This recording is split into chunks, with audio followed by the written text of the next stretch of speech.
Welcome to Living Free in Tennessee, where we talk about building the life you choose on your terms. Today is Monday, October 21st, 2022, and this is episode 964 of Living Free in Tennessee. And I just want to give a shout out to the Midwest Preparedness Projects folks who uploaded that 30-second intro video because they were using my account to do one of our tour lives. And I found out after doing it last week that even though I've told YouTube not to put advertisements on the live streams, that they are putting advertisements in. And so a lot of y'all were not getting the first part of the show. I do have plans to make an actual Living Free in Tennessee introduction, and we'll get that done at some point. I actually have a different introduction in the works that I'll be doing in advance of next week, which I'll talk to you about a little bit later in the show. Today, we're going to talk about how to create your homestead plan for keeping old age in mind, which we've already talked about once from just the standpoint of different areas to look at and ideas I have for making things work better as you age on your homestead. Today's more about the process. So we're going to talk about that as well as our usual segments, including Tales from the Prepper Pantry. I have a frugality tip in. We've got the shopping report back this week. All of those things and more. Just stay tuned for the show. And for those of you who are new to the show, because we've had a whole bunch of new people pop in the last few weeks, every Monday we go through our usual segments. They usually take anywhere from 15 minutes to half an hour, and then we do one focused topic for the show. That's what we do every Monday. Tuesdays, we have a live interview with somebody or a group of somebodies. And then Friday, I do a homestead update called Homestead Happenings with Tactical Redneck, who lives on this homestead as well. And people get amused because it's like we never talk to each other until we get on the show on Friday, and then we have to figure out what we're going to do on the homestead. So that's sort of fun too. Anyway, before we jump into that, I want to talk about our featured event of today's show, and that is Partner with Trees on the Permaculture Homestead, hosted by Strong Roots Resources, which will be in my living room on November 2nd from 10 o'clock in the morning till probably about 3:30 in the afternoon. The price includes paying Carrie from Strong Roots Resources, as well as lunch, and the price is $90. He's going to talk about how to choose trees for your homestead, but better than that, how to step back, assess what your needs really are so you get the right kind of tree in the right kind of places, because you can have trees serve different functions on your homestead. And if you haven't thought about that in advance, you may put trees where you don't want them that shouldn't be there and then have to take them out, for example. Or you might not have thought, hey, this tree could be used as a fence, and I need some fences there, and I want a living fence with this tree. All sorts of different ways to analyze that. If you have the big picture in mind before you start throwing trees all over the place, you're much more likely to have success. I have not seen a class like this offered before. Usually tree classes are like how to put the food forest in, how to do plant gills and all those things, which are all super useful, how to trim the roots. And I'm sure we'll talk about those things in the class, but stepping back and going for how you make the plan, that's a winner right there. Check it out at livingfreeintennessee.com. Again, that's Saturday, November 2nd, 10 o'clock in Lancaster, Tennessee, 1 hour east of Nashville.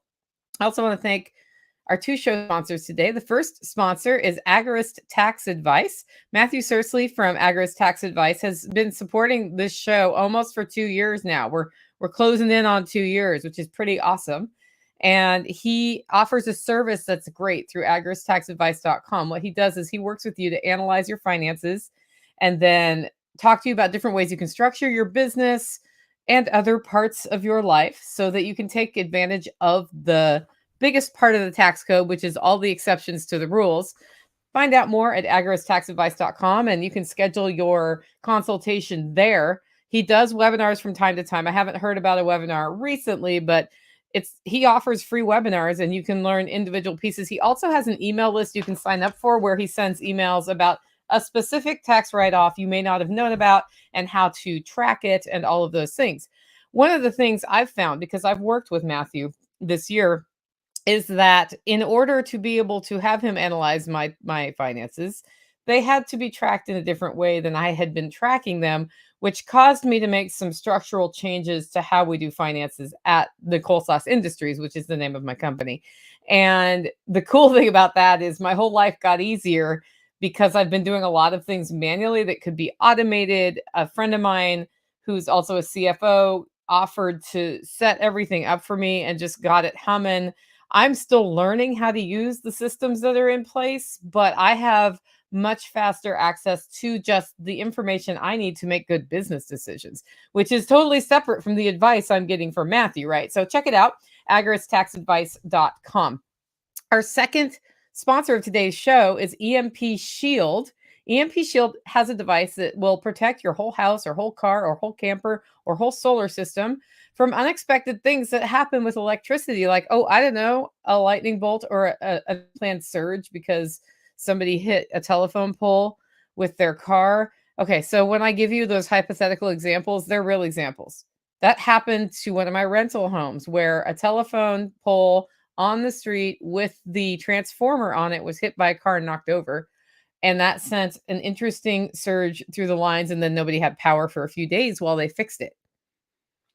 Well, imagine if you had a really expensive computer system or television or your refrigerator or an electric stove or any of the things we have in our home, and it gets hit by that surge of electricity. EMP Shield has a device that protects you from that. And if it for some reason fails, they have a $25,000 warranty on it. So they'll replace damaged stuff up to $25,000. You can find out more at empshield.com.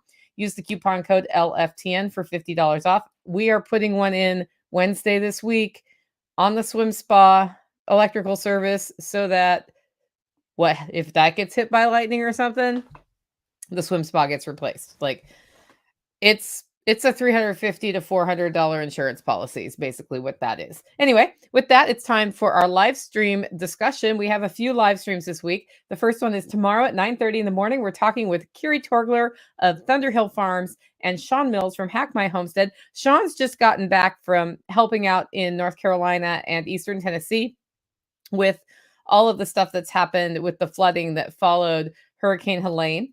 And Kiri and I have been talking about just different ways that building community and doing events and finding your passion are aligning in her life. And so we're going to talk about that. We're going to highlight the SOE party, which she's been working diligently on. And we'll take any of your questions live tomorrow morning at 9:30 on the YouTube channel or any of the other places that we stream. The second live stream this week is 9:30 a.m. on Friday. That's Homestead Happenings with the Tactical Redneck. Usually goes about an hour, and we just give you updates on what's happening on the homestead. And we've been moving sheep. Hijinks have ensued. We'll just leave it at that.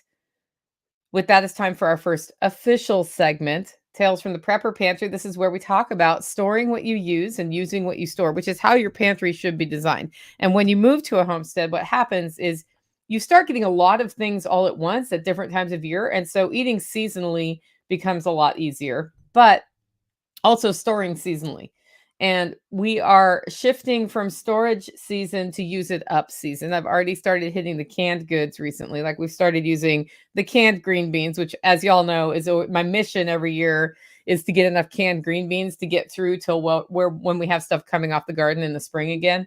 And hopefully, it keeps, like in the spring, the first thing you get are greens. So the greens are great, but greens every day, it's like, it's nice to have some green beans from the jars. I'm just saying. So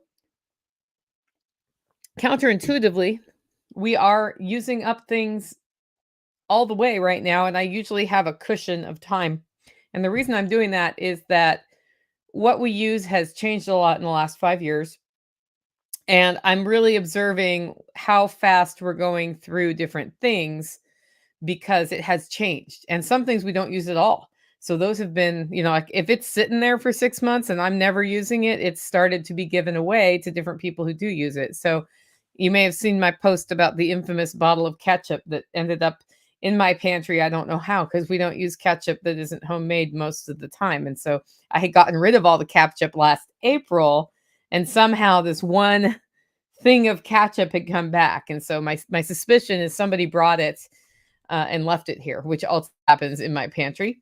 So we've just used up, I think I have the last jar of olives. So olives are something I store because sometimes I want like a salty treat, and olives make a really good one, which without adding a whole lot of weird chemicals to your diet. So yeah, I know there's vinegar in there, but you know what I mean. So I used to go through, I don't know, 8 to 10 jars of olives. I think I go through 2 jars of olives a year now.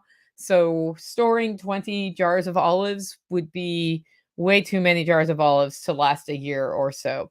And things that are in jars do go bad over time. So we're just really observing that as part of the great prepper pantry redesign of 2024, which is also in progress. So Ken Ash came and redid the whole roof on that, and now it's a cinder block space. So there was a big old hole in the cinder block for a vent for like a wood burning water heater, which is no longer in there. And so that's all been kind of on hold while we were really busy with Self Reliance Festival and all of those things. So Tactical and I had a meeting this morning where I said, okay, it is time to finish the prepper pantry, because what happens when you have a space like that ripped apart is stuff can't be in the space. And then the stuff has to go somewhere else. And we end up with this like game of moving stuff to work on things, to move stuff to work on things. And I call different projects bottlenecks, right? So the prepper pantry is a bottleneck where until I can put the things that go away in that pantry back in that pantry, um, it's a bottleneck to forward progress on other projects in the homestead. So our like highest and best use of construction time at this point is going to be the prepper pantry. And in order for that to happen faster rather than slower, it can't just be one person has in mind how it'll work. Like we have to have the plan written down on paper so we both agree what desired end state is. So right now, the first focus is making sure any gaps like that hole in the cinder block are filled in properly, and that any caulking that needs to be done up around, where the roof meets the wall is done properly. And then from there, we do wiring and making sure that, because that's also the utility closet, like the services are done. So that's a big thing happening, which is also part of why I'm doing a lot more use it up in my pantry than usual, because I don't want a bunch of stuff sitting in my living room in bins for the prepper pantry. But at the same time, I still want to maintain that cushion of food. So the good news is most of my canned goods storage doesn't go in there at all, because sometimes it gets below freezing in there, and I don't want stuff in jars going below freezing, because then water expands, it breaks the jars, and that's not fun at all. We had a pizza party and German chocolate cake yesterday with the holler neighbors and some local friends, and it was super fun. And the way we chose what went on the pizza was based on what was in my pantry. That doesn't mean we didn't go to the store and buy some stuff, because pepperoni is not stored in my pantry. And pepperoni is a necessary ingredient if you're going to have pizza. And yes, I don't usually eat pizza. Probably why my voice is scratchy today.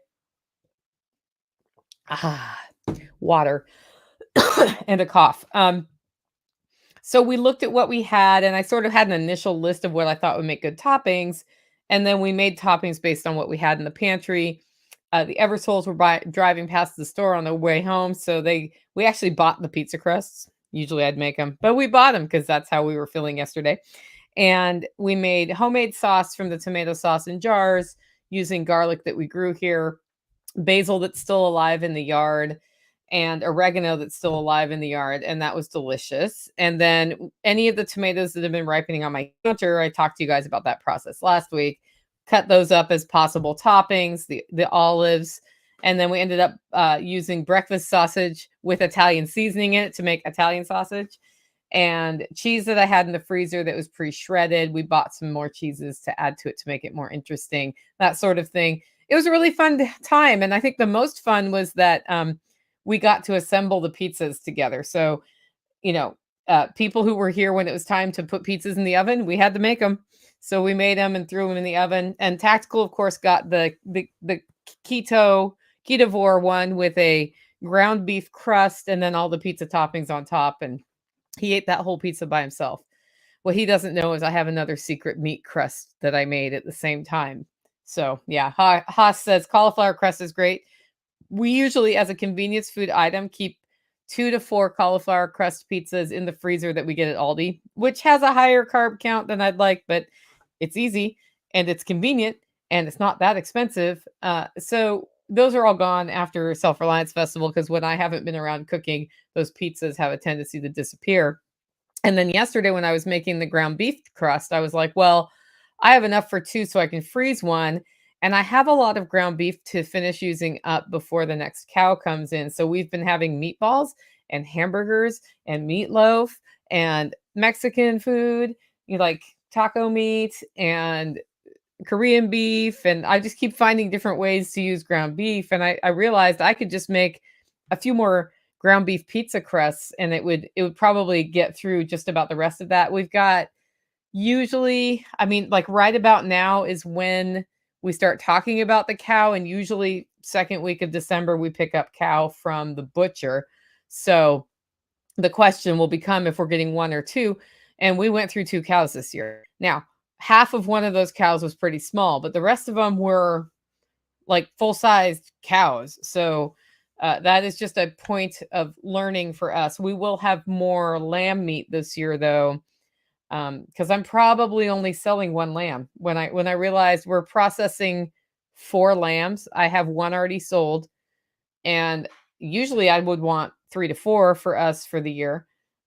So we'll keep two, and then I'll have one more lamb for sale, and that's it until next year's crop. And then I have the one ram who is responsible for the next generation, so to speak, and we'll see how he does. And eventually we may either process him or he may go on to another farm because he is a beautiful St. Croix. And yeah, I wish he was a little bit friendlier, but it all works out.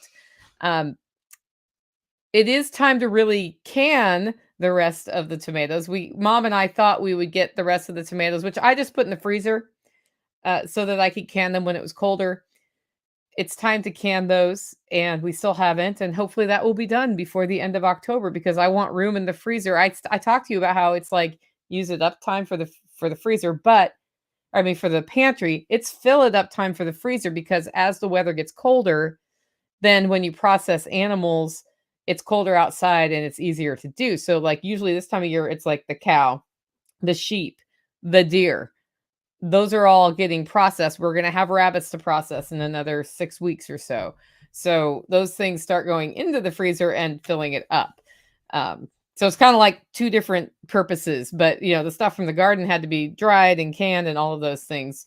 So that's done. Hey, Alabama says, when I used to buy meat in bulk, we ate it pretty fast as long as it was on hand. Yeah. I'm actually in this weird place where have multiple weird things to cook like hearts and tongues. So we're still working through that. I think one or two more tongues and two more hearts, and one's a pork heart and one's a cow heart. And I don't think I've ever cooked a pork heart. So that'll probably be another live video cooking day that we do because those are kind of fun.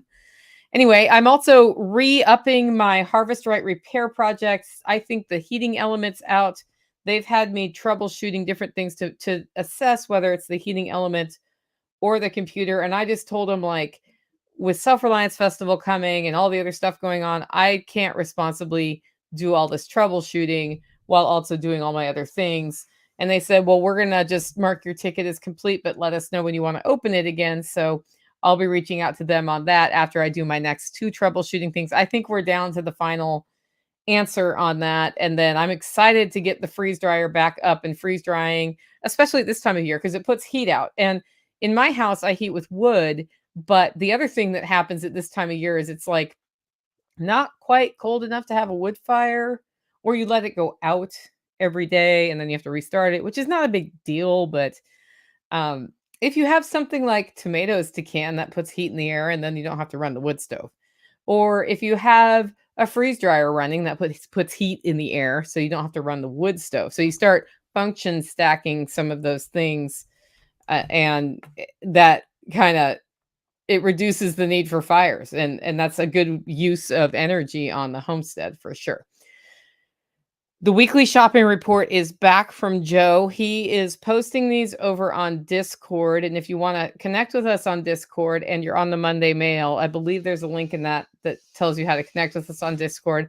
I'm occasionally on there. I'm not on there all that much, but there's a whole community of people over there who used to be on MeWe and went to Discord. And Joe is one of those people, and they started their own little like shopping report chain there. So he posts it in a really easy to find place.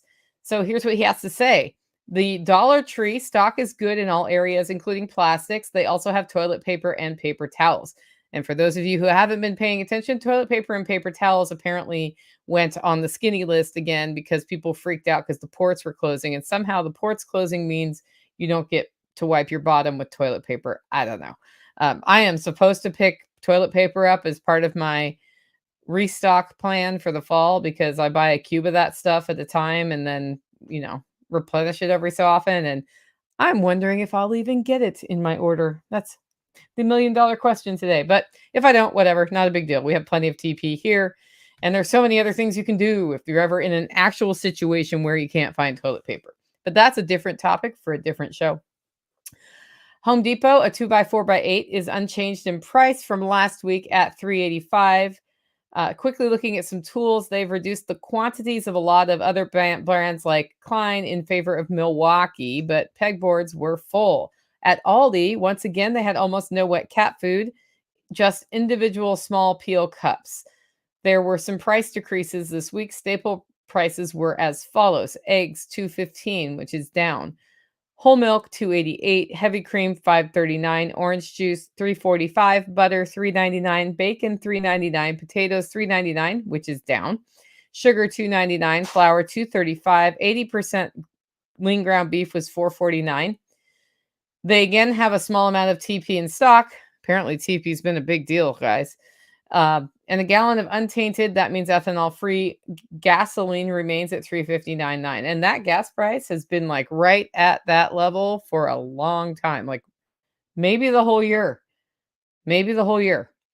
Next up, we have a frugality tip from Margot, and she says, have you ever had a bird peck at your window nonstop? I have one right now. That's how this topic came up. Like wake you up and then you have a constant headache for weeks or months because it's just trying to kill its reflection. Don't waste your money on all the gadgets to keep the birds away, like plastic owls, window cleans, and spinners. Go to the store, buy a $5 cloth shower curtain, and hang it outside of your window with a couple of cup hooks. It lets light in, and it can get rained on. And most importantly, it works because the bird can't see their reflection anymore. So you save your money on all the things they say will deter birds and just block their reflection. I did this 2 years ago and still had the same shower curtain up over the bedroom window, and we sleep peacefully. Yeah, I've had a collection of different birds just sort of pecking at my window. And I was talking about it because I hadn't had one for a while, and then I got one back this week, and it's a female this time. And she will just spend hours pecking at that window and fighting with the window, and it just never ending bird loop. So, and that can be problematic if you can't sleep through that. She doesn't actually start till after I get up anyway, so it hasn't really bothered me, but I may try this if it starts bothering me. That's the $1,000,000 question. Next up, we have Operation Independence, and this is where we talk about building local ongoing revenue into our lives and avoiding the need to pay a guy. And first and foremost on our mind lately has been making meat. So this weekend, if you listen to the Homestead Happenings update, this weekend we did get the female sheep separated, older ones from younger ones, because we want the ram to visit the older ones and not the younger ones. Now, as of today, the bottle lamb, Stormy, apparently jumped that and is on the other side with the older ones, but she is too young to be bred. So, and we have one older one on the wrong side of the fence. So I think there was a plan in place to move that, to get that last one over. And then we can pretty much put Little Sheep wherever we want her. But the question is, why did she decide she needed to go over that fence? Like, is she friendly in particular with one of the older sheep? And that's why? And do we need to bring her back here? Because what I don't want is an unfortunate mistake where she gets bred when she's way too young for this to happen, for the whole process. Because she's also small framed. I think because she was raised as a bottle lamb and not with a mother, it has impacted, like she was growing faster than everybody, but then when we weaned her, she stopped growing as fast. And I think that's because they were still getting some milk. And I felt it was time that she needed to stop being on the commercial milk and really adjust to the grass. Now she looks very healthy, but do not want her pregnant. So that's just been a lot of work. But we'll see how it goes. The next part is we have to just catch the ram and put him in the right place. So that's going to be probably all going down tomorrow in and amongst the rest of the day, which should prove to be fairly entertaining.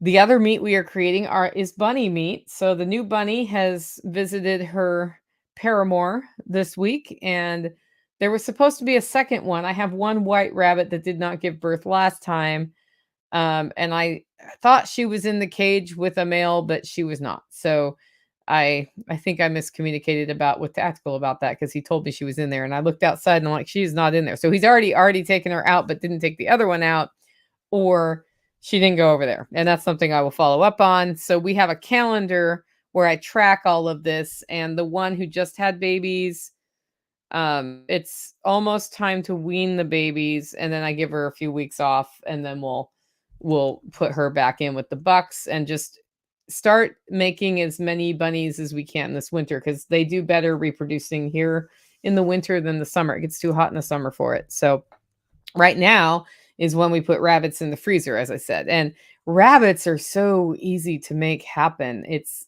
I was so resistant to rabbits early on the homestead, and it cuts down on the dog food bill. We eat rabbits from time to time, and it's super easy to maintain. Their their poop is the best garden fertilizer I've used. So it's kind of funny. I was so resistant to that for so long. It's now time for the main topic of today's show: plan your homestead for old age. Now, the motivation behind this is that it's not that I'm getting old, it's that I know I'm going to get old. Maybe I am getting old at my age. I don't know. But I really started thinking about this a few years ago as I had been building this homestead before I knew what permaculture was. And then I learned what permaculture was. And then it was like, oops, back to the drawing board. And then when you start doing permaculture designs, you start asking yourself questions like, how many hours a day do I want to spend maintaining my food forest? And the answer is 2 hours a month, maybe. I don't want to spend any time maintaining my food forest, as a matter of fact. I'd rather spend that time other places on the homestead. And I'm not afraid to tell the truth about that one to anybody who's advising me on how to do it, right? And as I got to thinking about that, I realized like there are things I like doing on the homestead better than other things, but there are also things set up on my homestead that I do manually in the hardest way possible because that's the way I've always done it since I got here. And that is not the best choice moving forward. And then I saw another homesteader talk about how they really spent the first year thinking about how the inside of their house was. So they made sure it was all updated, and the kitchen was the way they wanted it for processing, and they had an entertainment area because they like to watch TV to unwind when they've had a hard day.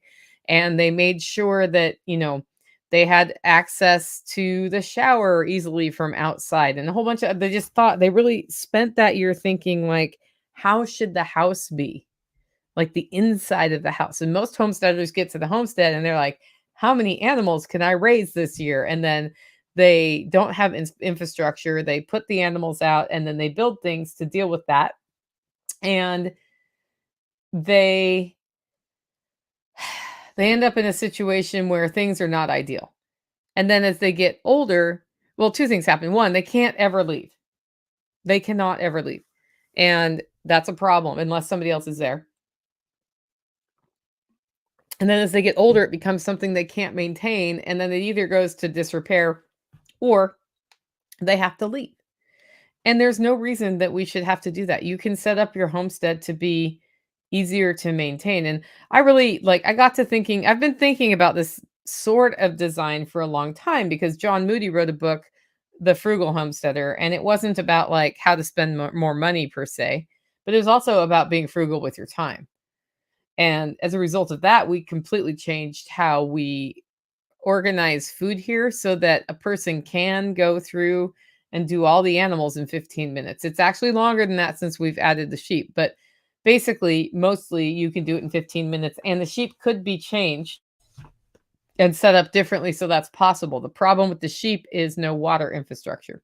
And that's something that we may actually run some lines on my property for the sheep because That doesn't have to be that way here, and Tactical's just hesitant to do it on property that he doesn't own. And I'm starting to think maybe we should do it on property he doesn't own anyway, because it saves so much time not to be carrying 5-gallon jugs of water. Plus, when I need to dump 5-gallon jugs of water, they're heavy, and the ones we have don't have like two handles. So it's like one handle, and that takes me time, and I spill water, and then, I have to do two trips, and that whole thing is not ideal. That's a really good example of something that's not designed well for old age at all. So, when you if you already have a homestead, you can assess your homestead for how well it's set up for you aging. And if you don't have a homestead, you can assess homesteads you're looking at for how they're going to be, or you can have ideas in mind. And this is how I would do it. I would do three things, three things. I would assess the homestead, I would brainstorm solutions, and then I would figure out the timeline and budget. That's how I approach that whole problem. And here we're in the middle of the process, right? Like, I just made a more accessible bathroom here so that if I break a leg or something, I don't have to climb up over a clawfoot tub. Now, I had the clawfoot tub because I love it. I love a bath, and it's a deep bath, and they're awesome. Well, that's less fun when you can't bend your knee, right? And then we made the door extra wide so that if I'm ever in a wheelchair, I can, it's not perfect. It's not the perfect wheelchair bathroom because it's not huge with bars on the sides, but it's something that can be gotten to, you know, more easily. And unfortunately, it's a step up. So it will need a ramp if it's ever like something that somebody has to wheel themselves into without somebody helping them. So not ideal, but better than it was. So the first thing is to assess your homestead for how well it is designed for you as you age, because what you can do in your 20s and 30s changes in your 40s, 50s, 60s, and 70s. And as much as we wish that weren't the case, and as much as we see great stories about people who keep mobility and energy and capacity into those years, eventually they don't. And the question you have to ask is, do I want to be on my homestead when I'm older and having some of these issues? Or have I just resigned myself to I'm moving to the city or moving somewhere else afterwards, right? Personally, I'd like to be on my homestead. So um, that's what motivated me to think about the assessment process. And what I have looked at as far as assessment is, first and foremost, what already works well on my homestead for mobility challenges. Okay. I live on a very steep hill, and so the answer is nothing outside works all that great for mobility issues. Okay. I'm going to close my door because we're getting lots of background noise today. Note to self, put phone on silent, even if it's like way across the house. So mobility on my homestead is not great. But when we designed the food forest, we had already thought about, hey, we want mobility to be better for people. So if I need to go out in a walker, it's going to have to be a rugged walker or a rugged wheelchair for the terrain, but maybe how can I make it easier to get to places I would want to get to? So when we put the food forest in, we designed micro swales so that they will eventually, so they're not super deep, but they're, they function as swales from a water standpoint. And they will fill up with mud over time and be a little bit flat. And so then that makes an area over time that will be more accessible from a walker slash walking, because it's hard to walk, sideways on the hill with one leg really bent and one really long. So that was already something we thought about. Mobility matters. When I was having my talk with Tactical earlier this year about the garden, which is way far away from my house, and he was like, why don't we have that in zone 1?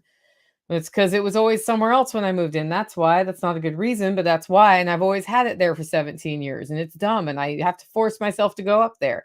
Well, I was like, okay, so if we're going to move it, what I want are raised beds so I don't have to bend down later in life. And I can bring like a stool out there or something and sit and weed. And then that's easier than working in the actual ground. The funny thing is we have the garden space where my garden was, and that's still being used for some bigger crops like squash and garlic. Eventually up there will be a barn. That's gonna be like the workshop slash barn area because you can drive up to it. So I could go get in a four-wheeler and drive up to it. Like right now I can walk to it, no problem. But it is just where it was located was totally out of sight, out of mind sort of thing. So that's what Margot says. That sounded like an ice cream truck. Yeah, that was my telephone ringing. I've had a lot of telegram calls coming in from people I don't know, and I don't accept telegram calls anyway to begin with, and so if I get a call from somebody who I've never met before on Telegram, I then block them. But there seems to be a rash of that around, and I assume it has to do with the election. There's a whole segment of people trying to use Telegram as a promotional tool, and I don't think it works very well as a promotional tool, but I could be wrong. It's for me, it's more of a connection tool. And so you have to be willing to connect with people, and just forwarding crap on Telegram is not connecting. That's like slapping people in the face. And I don't respond well to being slapped in the face. So that being said, a random unsolicited call from somebody I don't know is also instantly a block. That's that's actually how I avoid a lot of weird situations, I'm pretty sure. Because also anybody who sends me a random Facebook message that says hello and nothing else, I ignore or I delete or I block if it keeps happening. Because if you can't tell me why you're reaching out to me, then you're probably up to no good. That's just my theory. Okay. So looking at mobility both inside your house and outside your house. Like right now, my duck coop is really hard to get to if you can't walk and climb. That's a problem. That's got to be fixed. And that's why we're moving the duck coop long term. Is so that it's easier to access, easier to keep clean. And then I don't know what we're doing to that climby downy area where it is now, but it'll be integrated into the pasture. I'm sure. That whole building's going to end up coming down because that whole building has been termited so badly that it's going to come down one way or the other at some point.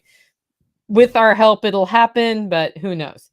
Uh, are things far away that should be close, and are things close that should be far away? And this goes back to learning some basic permaculture principles, figuring out what the zones are on your property, and then figuring out what needs to be in zone 0 and zone 1 and zone 2 and zone 3. It depends on how big your homestead is, how many zones you go. And if you have something far away that should be close, commit to moving it, even if it was even if it's an expensive move. I'm not gonna say type 1 error, but a type 1.5 error, something it's not, like, impossibly expensive to move, but it's gonna be a pain like, my barn, need to rebuild it anyway, and it's in the wrong place for design, so it's gonna move. Um, that That makes sense. Now, if you had told me 10 years ago to build a building there, I would have called you crazy because I wouldn't have been ready mentally to process that. But now I'm like, no, that needs to be closer, and it needs to be more convenient to get things out of it. And then it makes sense to have animals uphill and their nutrients going downhill if we can do it. And, all of those things make sense. And there's no garage on my house. So it kind of becomes like an extra garage space rather than I'm going to the ends of the earth to my extra garage space, right? So, are things far away that should be close, and how are you going to move them? How is your house for handling you if you are ill or injured, and prolonged versus short term? This is something, having watched my stepdad go through hospice in a house with 2 bedrooms and 2 bathrooms, and not really it was not ideal. The only way that it's ideally suited for this is that it was all on one level, so at least there weren't stairs to go up and down. But it was not ideally suited for that, and, meanwhile, my dad lives in a place that is, like he lives in a very accessible place for those sorts of things happening. So when you look at your house, you may have an upstairs and downstairs, but does your downstairs have everything you would need if somebody was, like, not able to go up and down those stairs, but they needed to access the bathroom, they needed to be able to sleep somewhere, they needed to take a shower. And that may mean adding a bathroom downstairs if you only have upstairs bathrooms, for example. It's like I know houses that only have upstairs bathrooms. And I'm like, you probably want one downstairs too. And if you already have a kitchen, then at least, you have water there and you can tap into that. But the other thing is sleeping spaces. Some places only have sleeping spaces upstairs. My house in Oregon only had bedrooms upstairs and a bathroom upstairs, and it had a kitchen and a bathroom downstairs. And the one thing that you could do, because it had a living room and a separate dining room, is you could turn that dining room by closing it off into a bedroom so somebody had a little separation from everybody else. And then that had easy access to the bathroom and a walk-in shower. So that's what I mean. Like it all worked.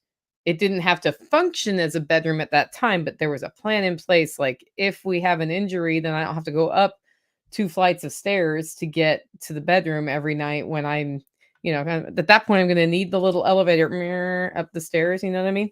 So really look at that at your house, like directly outside your house. What are you going to need short-term injury wise? A walk-in shower is super nice for that. If you have a broken leg, for example, or an arm, rather than just a bathtub. And I say this as somebody who's had only a bathtub in her home for the whole time she's had her home until now. Like I had a shower, like, attachment to a clawfoot tub that never got used in the house. I had an outdoor shower, and then the other bathroom was just a toilet and sink. So, had I had the need for a shower that was a walk-in shower earlier, it would have been a scramble. We would have either had to rip out the top clawfoot tub and put in something else, or now there's a shower. So, the outdoor shower, you have to climb upstairs to use my outdoor shower, so it's also not super mobility friendly. It used to be all at one level, which made sense, but I really liked it better there. So I made that decision knowing that someday I'm not going to be able to climb the stairs for the outdoor shower, which will be sad. But you can come down the hill on it, so it's actually kind of really convenient if you're out in the yard and you get all muddy and want to rinse off before you come in the house, which is also thinking about like, how do I keep all the dirt from getting in the house? That's one really good way to do it. So look at that. Look at the size of your doorways. Look at where and how you would put in ramps, right? And then what happens if you have to be gone for a few days with your watering, with your livestock care, with your self-care, with your pipes freezing, etc. If you heat with wood and in the middle of winter and you only heat with wood and in the middle of winter you have to be gone, but you have water in your house, you have two choices: alternative heating source or drain the house, right? So what does that look like? Because we often don't plan our homesteads for how can I be gone for a few days? And I'm guilty of this. You can automate watering for your animals and be gone a couple days and they have water at least, right? You can automate feeding for your animals and they have feed. How do we get that done? How do the chickens get in and out? Like that sort of thing is probably the number one weakest place where homesteaders are as far as designing for old age. Because what sometimes happens in old age is that you have two people on a homestead and suddenly one of them's sick and has to go to the hospital and you are not home. This happened to a friend of mine. Her husband was in a terrible motorcycle wreck. He lived. But that day, she got the call from the police and went straight to the hospital. And she didn't come home, I think, for 2 days, nor did her daughter. And the only way that her dogs got fed was somebody went over and fed her dogs. And then, like, they were big bitey dogs. And luckily, I didn't get bitten. But, and that's all as a homesteader, I heard that happen. And I was like, do you need anything done with animals? And she was like, it would be really great if somebody went over and gave my dogs food. Like, they had water. They would have been fine, just hungry. And they would have pooped in the house because they were in the house, and let them out to pee. And the dogs knew me, so they let me do it. Right. Well, what happens when you don't have somebody who can go over? What does that look like? And if you have the type of dogs that will bite people, you actually have a problem in that case if you don't have a way to contain them so that somebody can help you with that. So if your plan has been to have a vicious dog, realize you have a vicious dog now and somebody can't feed that dog and they might not be able to help with the rest of your livestock if only you can help with your livestock. And that's a decision you've made. And that's not a good decision for homestead design. for old age. So, it's a trade off. You get to make every one of these decisions and you get to customize this to what you want to do, but that is a total trade off. And, your plants, same thing. Is watering automated for them? Or are they just going to fry because you hand water them every single day? And if you're gone for one day, that's it. What community needs do you have? By which I mean the people around you who will come and feed your dogs, or on site helpers as you stop being able to do as much. Do you have SOPs written, standard operating procedure, for different things? Like if the water goes out, this is how you troubleshoot getting the water back on a well system. Or this is how you feed the animals, where you find the feed, how much feed you give each animal, what you do to turn the electric fence on, what you do to turn the electric fence off, how you rotate the sheep, right? All of those things. This is how you get a wood fire. This is how you drain the house if you have to drain the house. This is how you get the backup generator going if the power's out. I'm never so organized as when I have a house sitter, by the way, and I have to write all that stuff down, and it's time for me to do it again. My last farm sitter who was here didn't have that because she's already done it. And I was like, well, she knows. And I'm like, I really do need to update that stuff, right? And that's something that's an ongoing thing. You need to keep those SOPs up to date. And when you start writing SOPs, you start seeing some bullshit that you were doing that makes no sense at all. And it's a really good time to fix that. It's a really good time to fix that. So, I mean, that's the cool thing about documentation is you're like, why do I do it that way? And then you stop doing it that way and it's easier. Um, what's your succession housing plan? Like, are you going to stay in your house till you die, or are your kids going to be in your house and you're going to be in a smaller house somewhere on the property? That if you look at Polyface at Salatin's farm, he's in, I think, the original farmhouse, which is an old house, and his mom and dad, and I think his dad is passed now, but his mom is in a small, like, manufactured home near that house so that it's easy to get from his house to her house and take care of her, right? And then his son Daniel has his family up the hill in a totally another house that they're in. Well, at some point, it may be the plan that Joel and his wife move into the manufactured home. I don't know for sure, but they have that housing there. And then either his grandkids move into the older house or Daniel moves in there and the grandkids move into Daniel's house. I don't know how they're planning to do that, but there are multiple places to stay there. And so they can move around. And at some point, when you're getting older, you don't need as many square feet. And the younger generations coming up do need square feet. And if your succession plan has to do with community, then how does that work for the people in your community? List how many manual processes you have.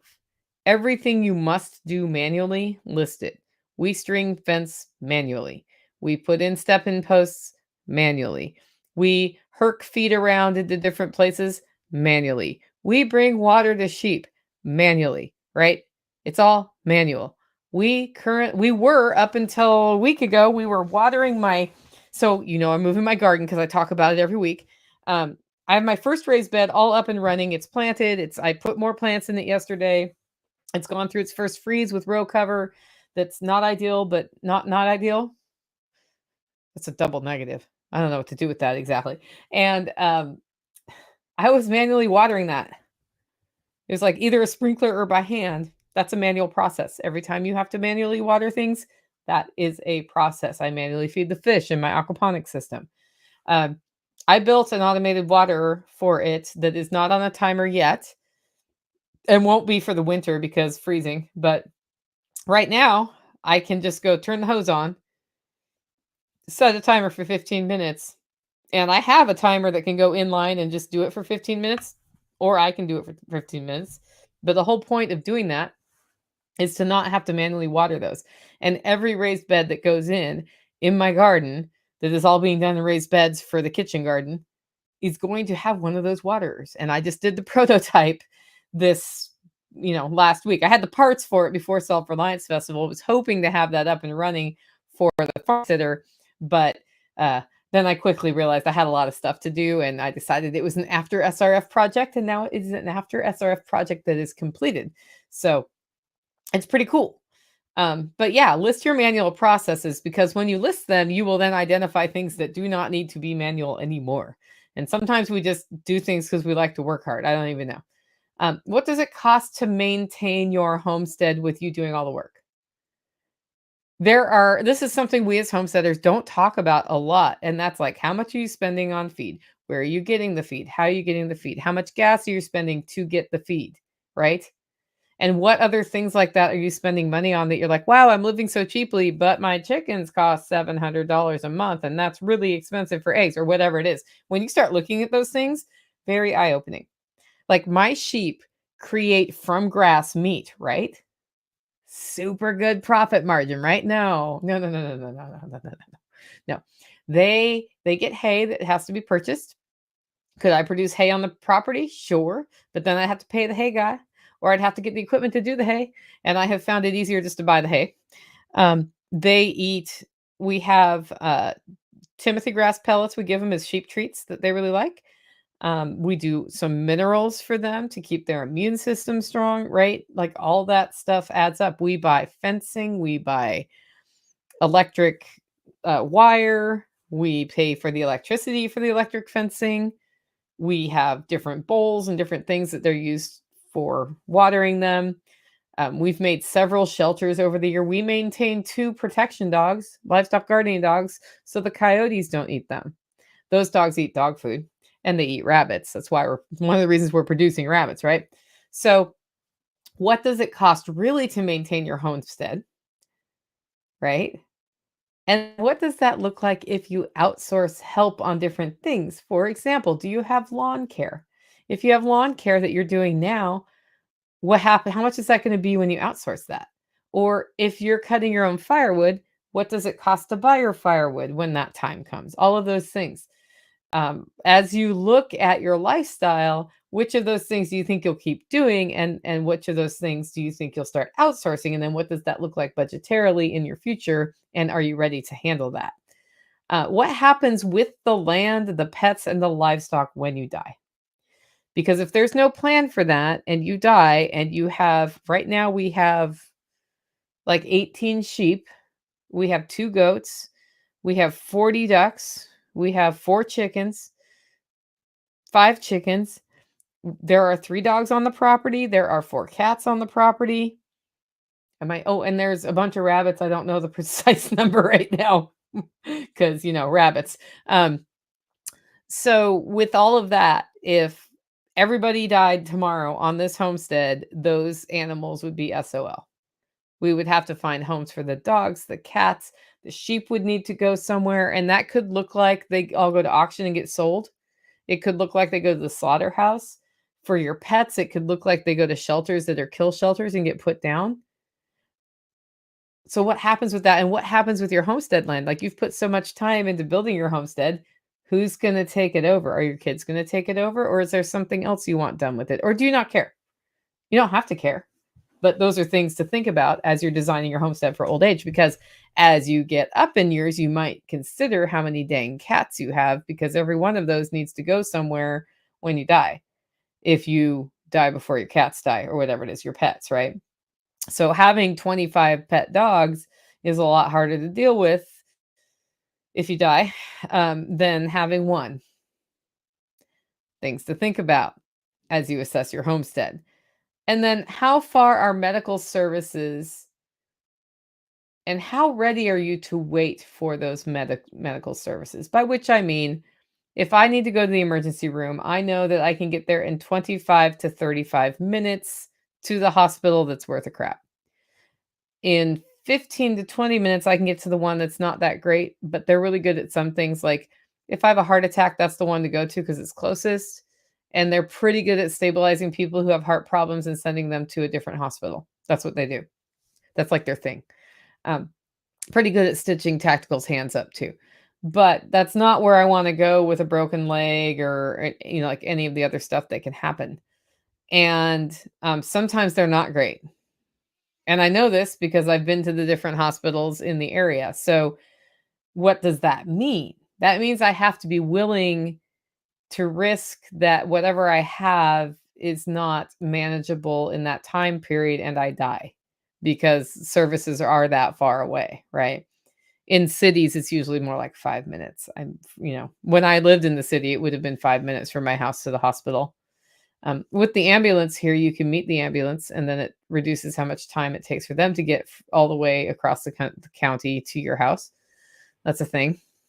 And if you have medical training, there are things you could do to help prolong life so that you're able to wait. That goes back to what Homestead Medical is doing with Chuck Peoples. Like he's teaching people how to keep people alive. And keeping people alive means you extend the time until they get medical services at the hospital. That means that could be the difference between you made it to the hospital alive and you didn't make it to the hospital alive, right? That's part of why I started taking Stop the Bleed classes and some of the emergency medical classes was I realized that if we ever had a really bad accident here, I'm it unless I'm the one injured, and then tactical's it. That's it. That's the two people on the homestead. And if anybody else in the area is home, they will help, right? But we're it until we, like even in the best of times, until we get to the services, we're it. So that's if you're on a homestead in remote Wyoming and the nearest hospital is 3 hours away, I hope you have a helicopter, or I hope you have in Yellowstone, they always take them to the veterinarian because the veterinarian seems to be close, but the doctors aren't, right? And they have helicopters. That's their plan, right? In that situation. So that's one to think about.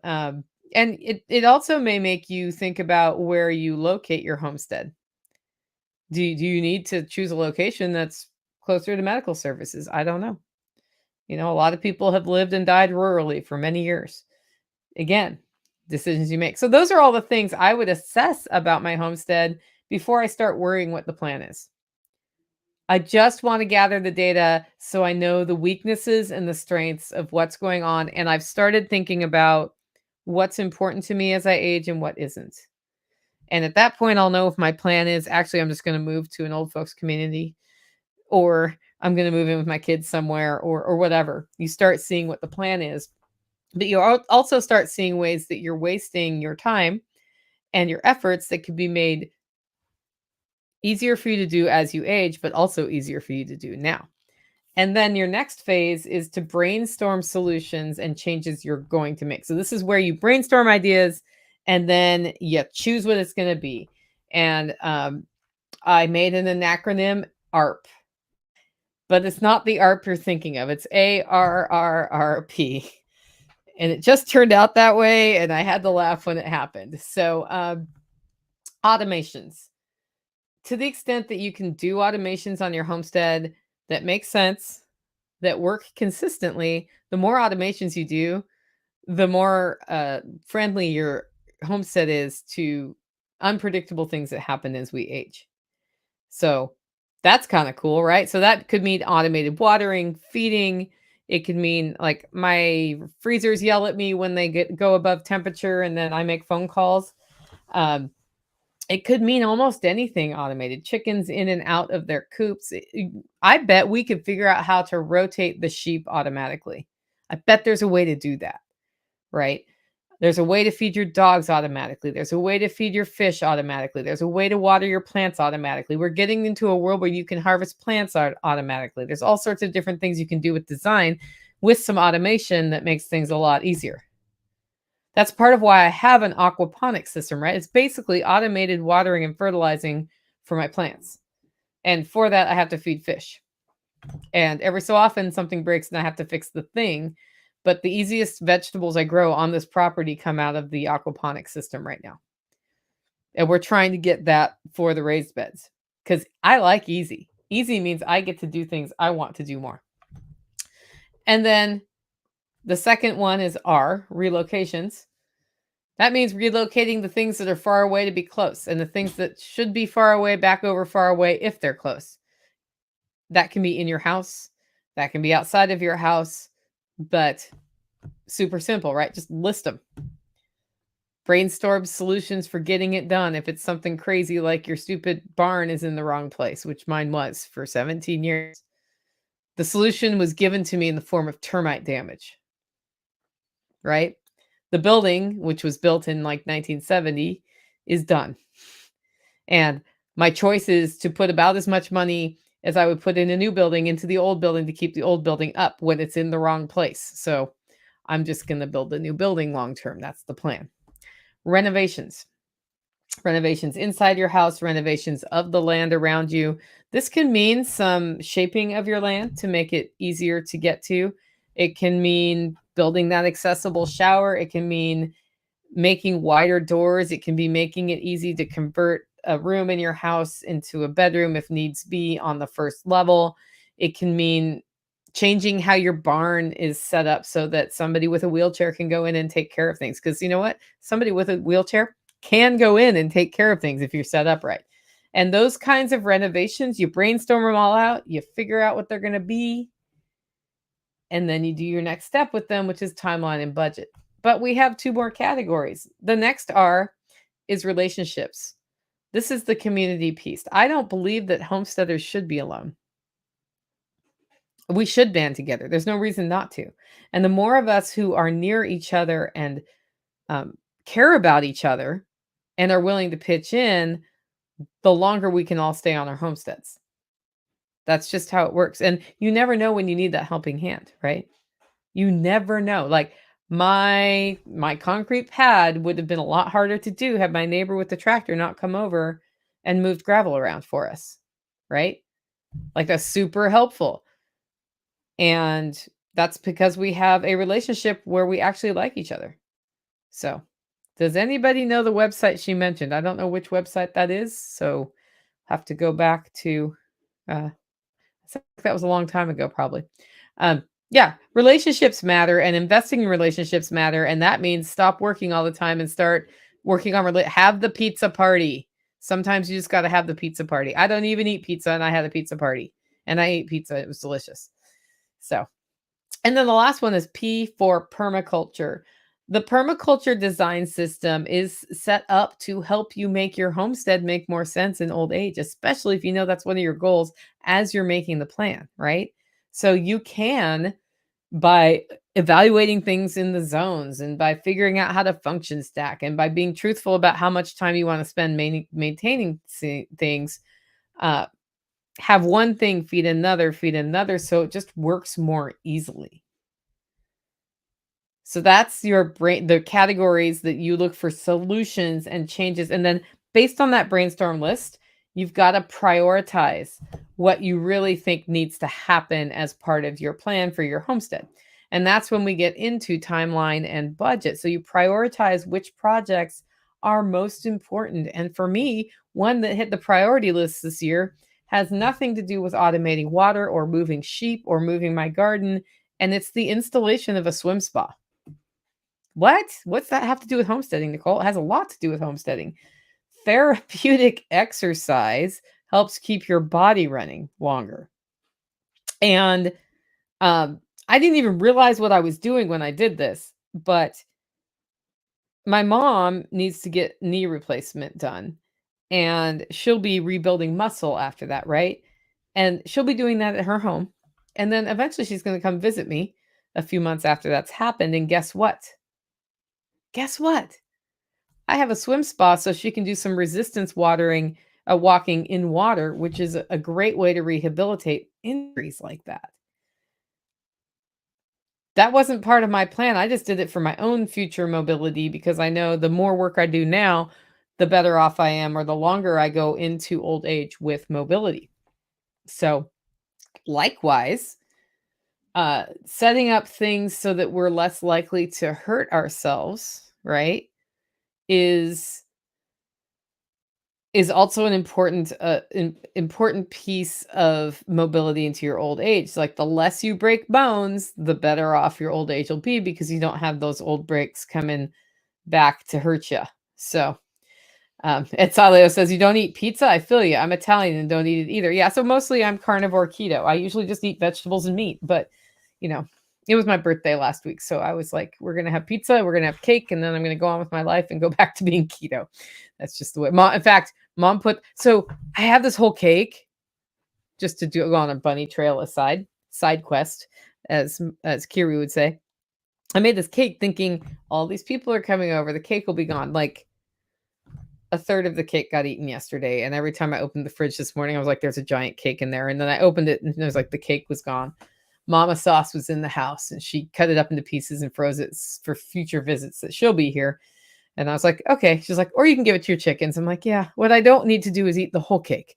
I was really hoping that more of the cake would go out. Yeah, so you prioritize those projects, whatever they are.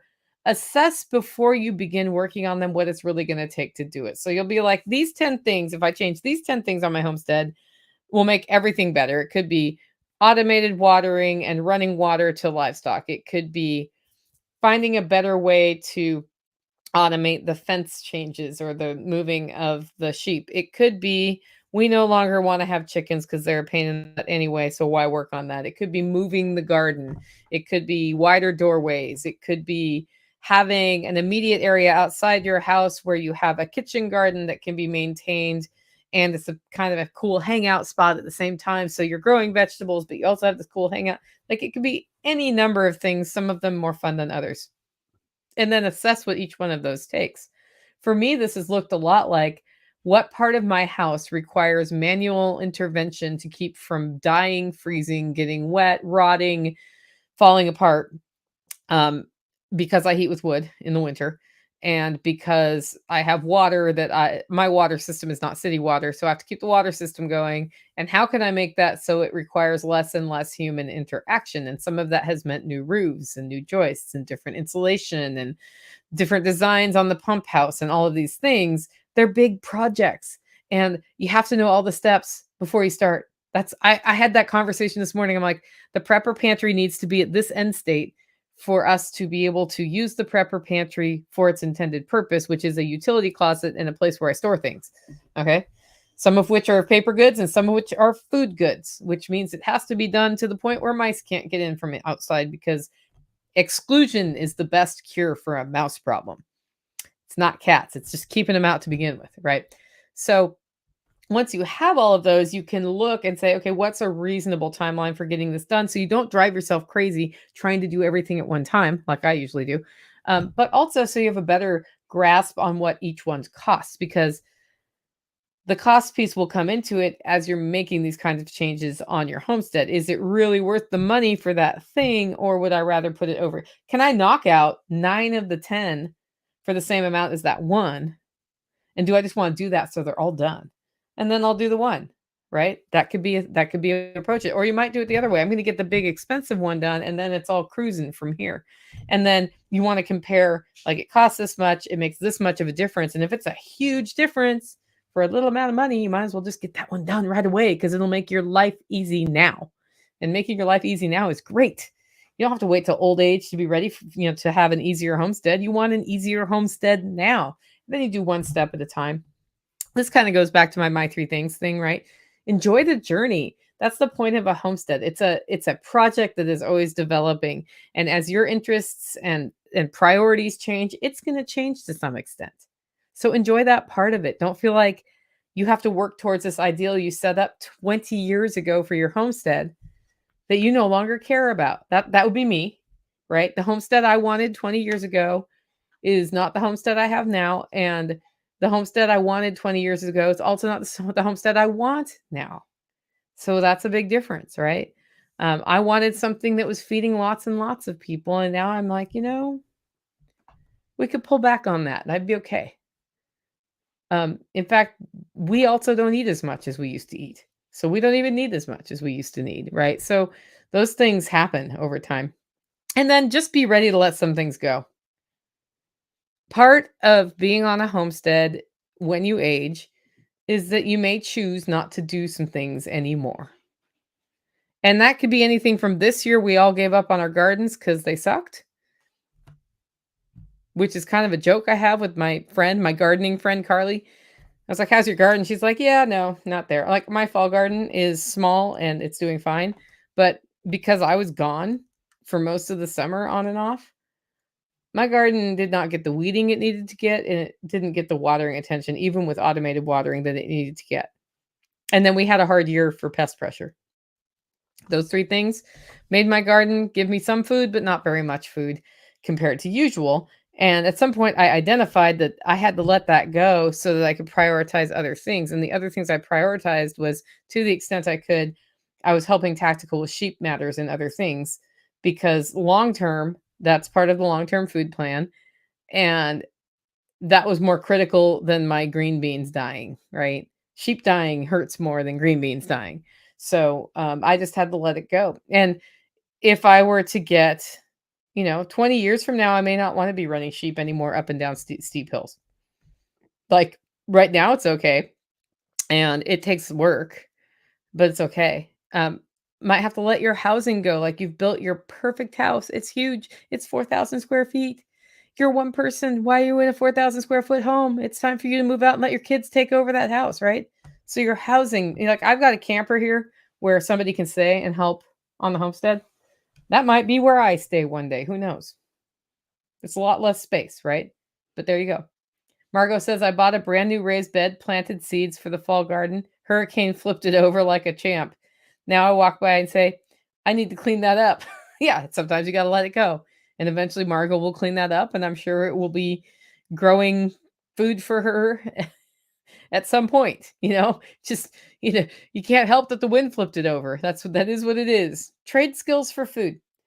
As your mobility is impacted and you're producing less, you still have knowledge other people don't have. And there are people in your community just killing it on production who may hate canning, or may hate drying, or may hate, whatever, picking them, for all I know. So you can start, like, when you have built those relationships, you can tap into the community for where you're at. And then, back to letting it go. Are you a homestead purist? Are you an off-grid purist? Got to let that go. Like, is your rule for yourself that everything absolutely has to be grown on your property, preserved on your property, or you don't consume it at all? You might need to let that go at some point. You might need to, get some stuff from some other people, or you may have to decide that your off-grid solution's great, but you really need a way to have a different kind of heat than wood heat. I don't know. I don't know what your situation is, but if you get too stuck in the paradigm or the commandments you've given to yourself about how your system has to be, you may miss a very simple solution that's just a little bit away from the ideal, that works perfectly well and is better than anything you could have done and keeps you on your homestead longer. Because at the end of the day, the whole purpose of the show is, how do we stay on our homesteads longer? And the answer is going to be different for everybody. If you like the show and want to support the work I'm doing here, you can do it in 2 ways. 1, get your coffee at Holler Roast. 2, consider becoming a member. Find out more at livingfreeintennessee.com. With that, guys, go out and make it a great week.